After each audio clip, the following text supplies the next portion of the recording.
এদিন জিপিও অডিটোরিয়ামে ভারতীয় পোস্টাল এমপ্লয়িজ এবং অ্যাডভোকেট এডুকেশন অ্যান্ড আপলিফমেন্ট অ্যাসোসিয়েশনের যৌথ উদ্যোগে এক ভারতীয় নাগরিক সুরক্ষা সংহিতা, ভারতীয় ন্যায় সংহিতা, ভারতীয় শিক্ষা অভিনয়ন, Indian postal rules and law বিষয়ক আলোচনা সভার আয়োজন করা হয়, যেখানে রাজ্যের বিভিন্ন জায়গা থেকে আইনজীবী এবং পোস্টাল কর্মচারীরা এসে দলে দলে যোগদান করেন। এই সভাকে সফল করার জন্য উপস্থিত ছিলেন ওয়েস্ট বেঙ্গল অ্যাসেম্বলির এমএলএ এবং আইনজীবী Vivekananda Barui, doctor Sarfaraz Ahmed Khan, associate professor, West Bengal National University of Judicial, Suparna Maitra, eminent industrialist expert Sukanta Chakraborty, advocate Calcutta High Court, Ananta Kumar Pal, social worker and trade union leader সহ অন্যান্য বিশিষ্ট ব্যক্তিবর্গ।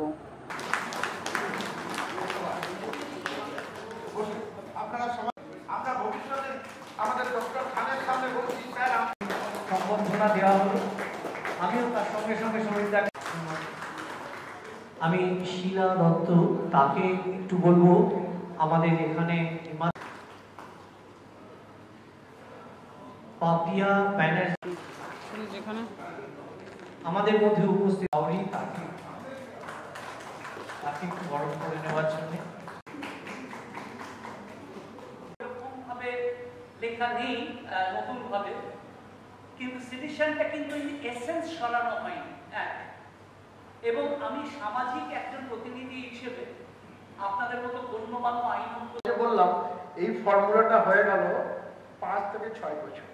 তার কাছে কোনো পয়সা নেই, সে তখন উকিলের কাছে পৌঁছানোর মতো অত, সে লেবারের কাজ করছে। আমি একদিন কুচবিহারে গেলাম, কুচবিহার খুব গরিব জেলা আমার দেখা, তো সেখানে সেই ছেলেটি এলো আমার কাছে, আমাকে বললো এরকম ব্যাপার, তো কি হয়েছে না, হাইকোর্ট আমার ফেভারে রায় দিয়েছে, কিন্তু বিভাগ সুপ্রিম কোর্টে চলে গেছে, আমার ক্ষমতা নাই সুপ্রিম কোর্টে যাওয়ার, এসএলপি ফাইল করেছে। আমি অবাক হয়ে গেলাম যে এরকম একটা ছোট্ট এমপ্লয়ির জন্য সুপ্রিম কোর্ট। তুমি এক কাজ করো, তুমি দিল্লি একবার এসো, আমি দিল্লিতে থাকি, দিল্লিতে 15 দিন থাকি, তুমি দিল্লি এসো, আমার কাছে থাকবে, সুপ্রিম কোর্টে তোমার হয়ে আমি লড়াই করব। সেই ছেলেটি বিশ্বাস করুন, তার বাড়ির একটা গরুকে বিক্রি করে 6,000 টাকা পকেটে নিয়ে আমার কাছে এসেছিল। আমি বলতে বলতে আমার চোখ দিয়ে জল বেরিয়ে যাচ্ছে, আমি একদম সত্যি ঘটনা আমি আপনাদের সামনে তুলে ধরছি। এত জামা কাপড়ের অবস্থা, তার ব্যাগের অবস্থা, আমি বললাম এই ন্যায় বিচার ব্যবস্থা। একটি গরিব মানুষকে বলবে আমি দেখব। সুপ্রিম কোর্ট অর্ডার দিলেন যে ক্যাটের যে অর্ডারটা ছিল ক্যালকাটা হাইকোর্টে, সেটাই ঠিক অর্ডার, তুমি তাকে দাও। এইটা 12 বছরের বনবাস তার হয়ে গেছে। 12 বছর পর গত মাসে সে কুচবিহারে জয়েন করেছে আমার চাকরিতে, আর সবকিছু বেতন নিয়ে প্রায় 25 লক্ষ টাকা ইন্ডিয়ার সংসদ। This is called justice.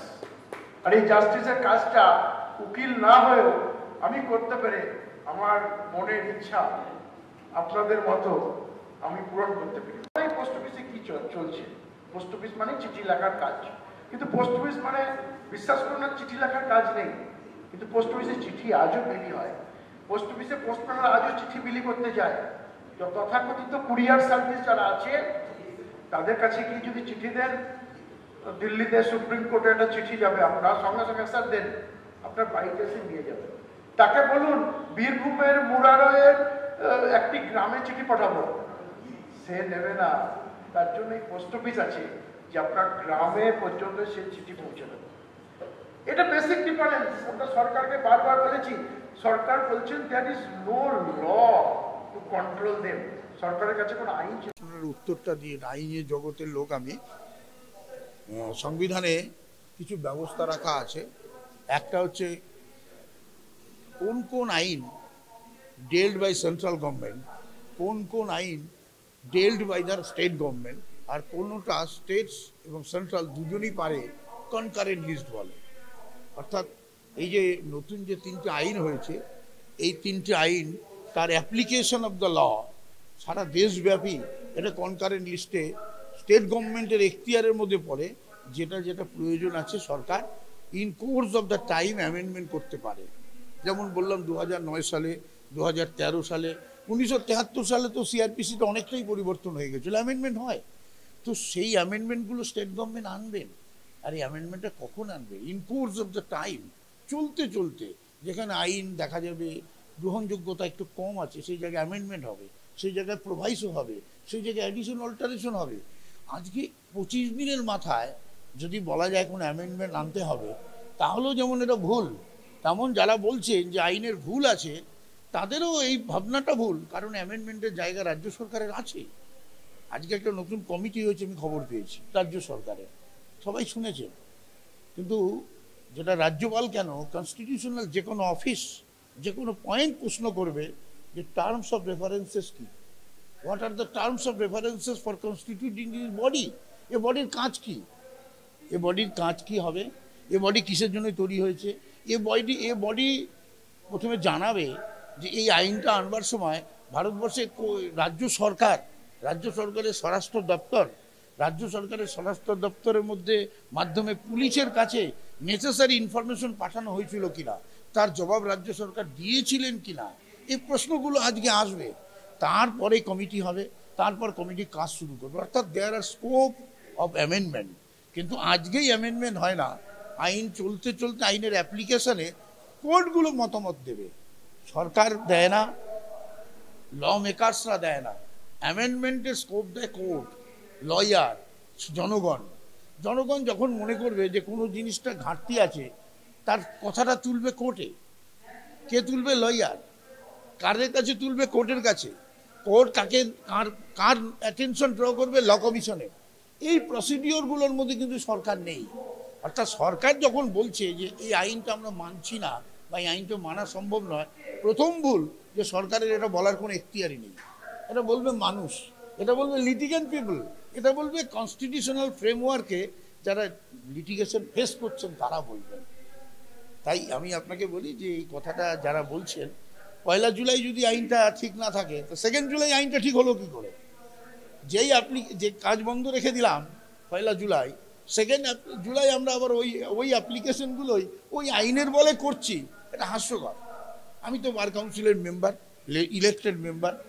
আমি প্রথম প্রশ্ন চেয়ারম্যানকে করেছিলাম যে আপনার এখতিয়ার হতে পারে না কখনো এটাকে কালা দিবস বলার, এটা কালা কানুন বলার এখতিয়ার হতে পারে না।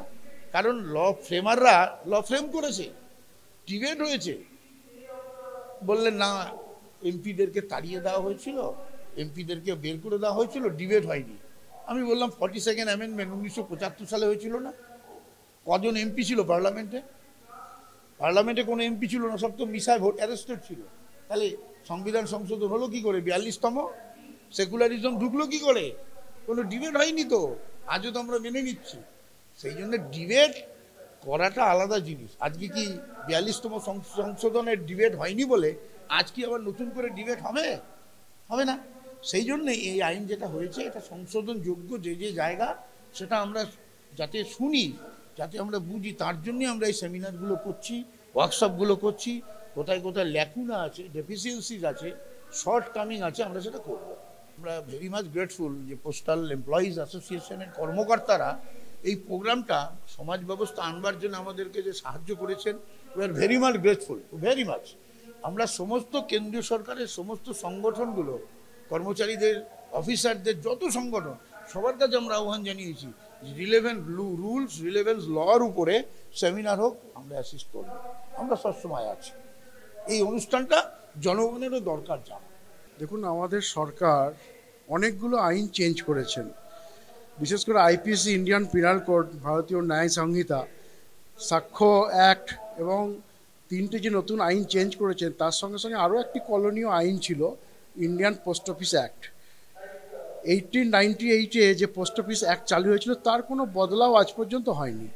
এই গভর্নমেন্ট আসার পরে এই 3টে আইনের সাথে পোস্ট অফিস অ্যাক্টও লাগু করেছে।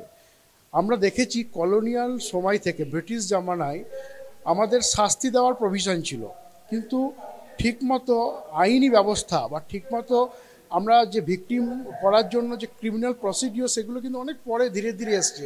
আগে থেকেই শাস্তি দেওয়ার প্রভিশন ছিল, কিন্তু আমাদের ভারতীয় সংস্কৃতিতে আমরা সংশোধনাগার বলি আর জেল বলি না।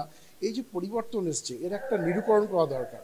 এতদিন সরকার চলেছে, কিন্তু 70 বছর ধরে সরকার চলার পরেও কোনো চেঞ্জ হয়নি। প্রথম সরকার একটা বড় চেঞ্জ করেছে, আমরা পোস্টাল ডিপার্টমেন্টেও যে আইন চেঞ্জ হয়েছে এটাও আমাদের সেমিনারের প্রয়োজন ছিল। আজকে আমরা মিস্টার সমীর কুমার পালের সাথে আলোচনা করেছি, ওনারাও অ্যাডভোকেট অ্যাওয়ারনেস যে প্রোগ্রামগুলো করেন, আমরা করেছিলাম জয়েন্টলি একটা প্রোগ্রাম আমরা করব, সেখানে পোস্টাল এমপ্লয়িরা থাকবে, তাদের আইন সম্বন্ধে জানবে, আর তার সঙ্গে ভারতবর্ষের যে 3টি আইন চেঞ্জ হলো তার কি ইফেক্ট, তার কি পরিবর্তন হলো, তার উপরে ওনারাও অ্যাডভোকেট অ্যাওয়ারনেসের মাধ্যমে আমাদেরকে জানাবেন। এই জন্য জয়েন্ট প্রোগ্রাম আমরা আজকে ভারতীয় পোস্টাল এমপ্লয়িজ ফেডারেশনের ব্যানারে কলকাতা জিপিওতে করছি। সঙ্গে আছেন অ্যাডভোকেট অ্যাওয়ারনেস অ্যাসোসিয়েশন, যারা এই কাজটা করছে কলকাতার বুকে, সমীরদার সঙ্গে আছে। এটা অনেকটা, আমরা তো 3টে থেকে সেমিনার চলছে, এখনও কমপ্লিট হয়নি, তাতে আমরা অনেকেই সমৃদ্ধ হলাম, সম্পৃক্ত হলাম, এবং বিভিন্ন প্রাচীন ভারতের যে আইন ব্যবস্থা ছিল সেই আইন ব্যবস্থাও বক্তব্যের মধ্যে উঠে এলো, যেটা আমাদের অনেকেরই অজানা ছিল। আজকে আমরা ধীরে ধীরে জানতে পারছি, আমরা অনেকেই নোট করেছি বিষয়গুলো কী কী চেঞ্জ হলো।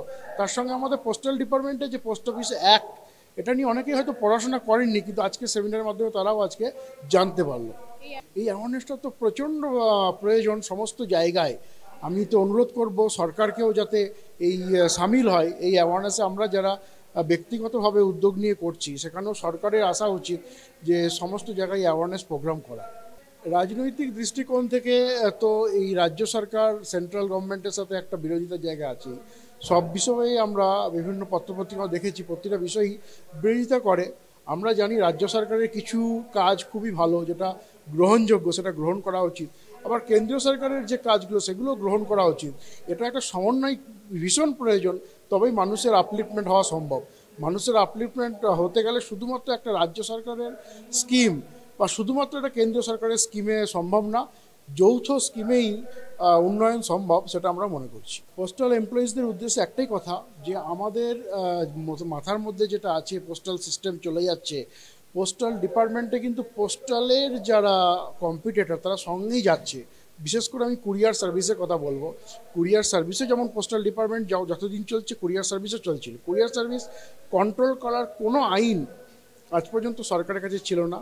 আজকে পোস্ট অফিস অ্যাক্টের মাধ্যমে তার প্রভিশন হয়েছে, তার জায়গাটা তৈরি হয়েছে।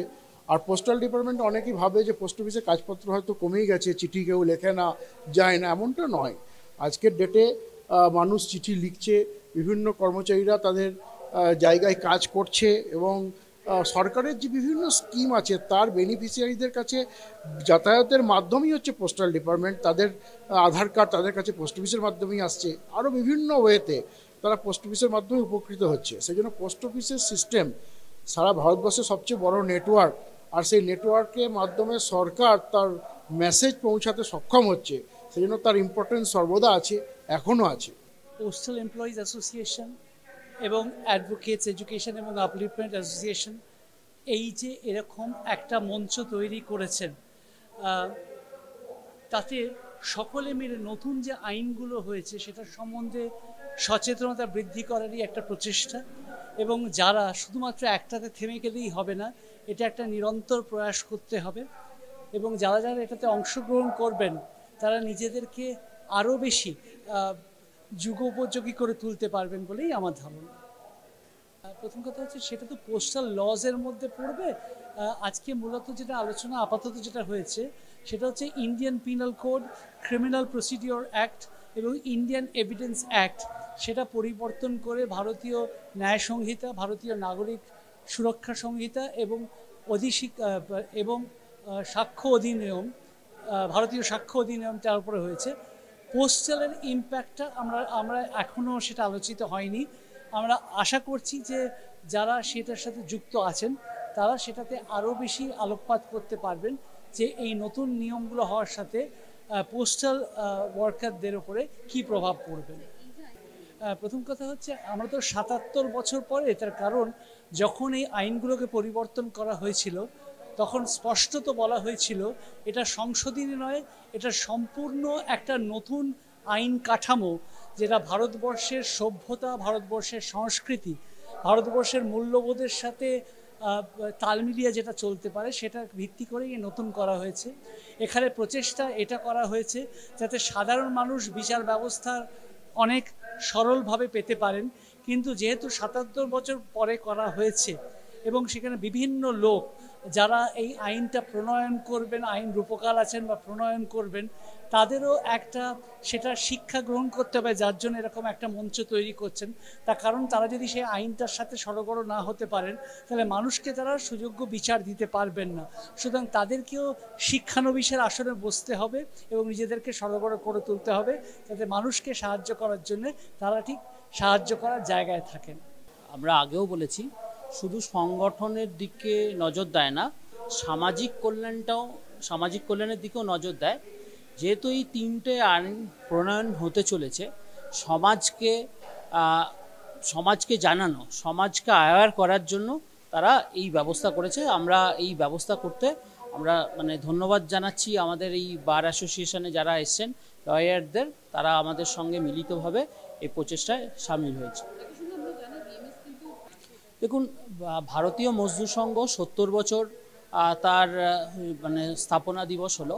সেখানে ভারতীয় মজদুর সংঘের সঙ্গে যারা যুক্ত আছেন, তাদের প্রত্যেকেরই উচিত এই সমস্ত সমাজ কল্যাণের দিকে এগিয়ে আসা। সমাজে এইরকম সাধারণ মানুষ যখন আইনের প্যাঁচে পড়ে যাচ্ছেন, আইনের ঝুটঝামেলায় পড়ে যাচ্ছেন, তার থেকে বেরোনোর উপায় এই সংগঠন অবশ্যই চেষ্টা করছে। এই সংগঠন আজকে সারা ভারতবর্ষ, সারা পৃথিবীব্যাপী বিস্তার লাভ করেছেন। 70 বছরে আমরা আজকে একদম 1 নম্বর জায়গায় পৌঁছতে পেরেছি। পোস্টাল এমপ্লয়িজরা বর্তমানে বিভিন্ন রকম জায়গাতে, তারা কর্মক্ষেত্রে দেখা যাচ্ছে বিভিন্ন রকমভাবে ফ্রড কেসে জড়িয়ে পড়ছেন। একজন অন্যায় করে যাচ্ছেন, আর একজন তার সেই ভুলের মাসুলটাকে তাকে দিতে হচ্ছে। আমরা এই যে আজকে যে অনুষ্ঠানটা দেখছেন, সেখানে আমরা কিন্তু অ্যাওয়ার করছি এবং সঙ্গে তাকে কিভাবে সাহায্য করা যায়, সেই সমস্ত এমপ্লয়িদের কিভাবে সাহায্য করা যায়, তার দিকেও আমরা চেষ্টা করছি। সেই দিক থেকেই আমাদের এই প্রোগ্রামের। বর্তমান পরিস্থিতিতে পোস্টাল এমপ্লয়িজরা কাজ করতে গেলে যে সমস্যার সম্মুখীন হচ্ছে, সেই জন্যে এই সেমিনারটা প্রচণ্ড গুরুত্বপূর্ণ আজকে একটা ভূমিকা পালন করেছে। আমাদের কাজ করতে গেলে আমরা কি ভুল ত্রুটির জায়গায় পড়ছি এবং সেইখান থেকে কিভাবে আমাদের শুধরে নিয়ে বা কিভাবে আমরা উধরতে পারি, সেই জন্যই এই সেমিনারে। আগামী দিনে আমরা এরকম সেমিনার আরও বড় করে আয়োজন করব। আমাদের যারা বার অ্যাসোসিয়েশন থেকে এসছেন, তাদের সহযোগিতায় আমরা মিলিতভাবে আরও বড় করে একটা রূপ ধারণ করব। Bureau report, news Bangla.